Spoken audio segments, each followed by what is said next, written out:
We have here a mixture of Tayberries and Loganberries that we've picked off the vines. We've done a YouTube video showing you Tayberries and Loganberries growing and the difference between them.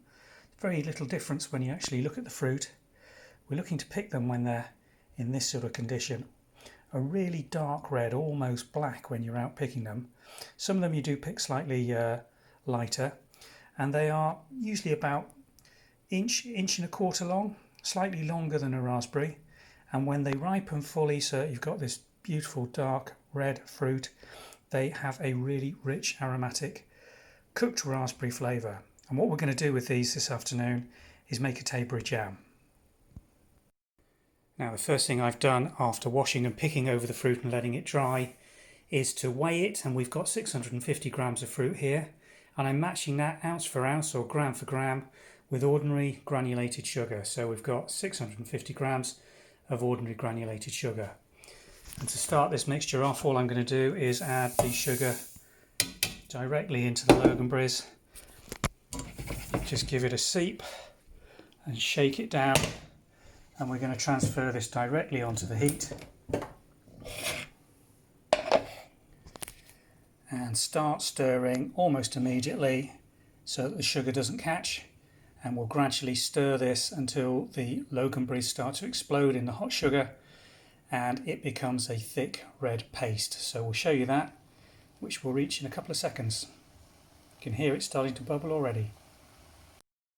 The mixture seems incredibly thick when you first start it. You'll be surprised just how much liquid comes out of those Tayberries as they get hot. So just keep the sugar mixed and moving off the top and bottom so that it doesn't catch on the bottom of the pan. This will take another couple of minutes, but you can already see it starting to come. Liquid starting to come out as the Tayberries warm up. Temptation at this stage is to add a little bit of water just to get it going, but don't. If you do that, you're going to be boiling for a lot longer. So just keep the whole mix going, and I'll show you what it's like in another couple of minutes. Literally 30 seconds later, and we have got this molten, sugary, berry-filled fruity mixture. And we continue to stir that until we've got a good rolling boil.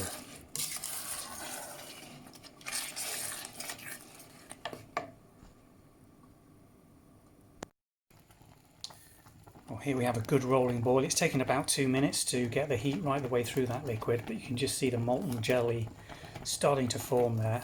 You'll also see quite a bit of foam or scum forming on the top, and just a little trick that we've got to reduce that is to put a knob of butter in, just a small knob.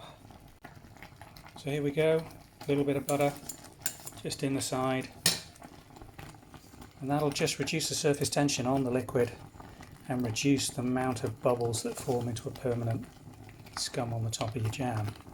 That's nothing to worry about anyway, it will disappear in. And we're just going to boil this away now. You can see it's very liquid at the moment. We're going to reduce this by around about a fifth, and you'll start to see it coating the spoon. And at that stage you want to start testing for a set. Tayberries and Loganberries contain an awful lot of pectin, so there's no problem with getting this jam to set. In fact, you need to be cautious that you don't overboil it and form a really hard jelly. Better to have it slightly on the wetter side, because it can always be kept in the fridge to firm it up for use. But let's keep boiling that away, and we'll show you how the colour changes to a deeper burgundy and the coating of the spoon to give you the clue that it's almost ready.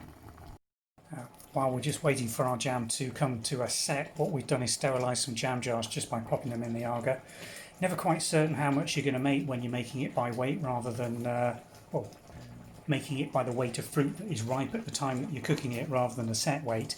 So I've prepped 4 jars here. I don't think we're going to have enough to fill all 4, but you can be surprised sometimes. So they've been in the oven for about 20 minutes, so they're hot jam jars.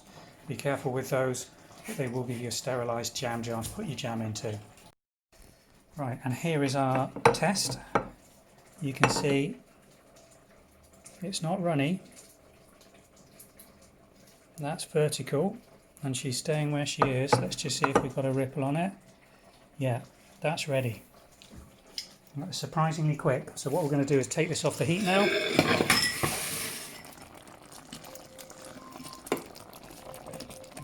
Just let the heat come out of that and then we'll start funneling it into the jars. Now what we've done is funnel the hot jam into these hot bottles, and it's perfectly filled 3 jars. What I'm going to do now is put the lid tightly onto these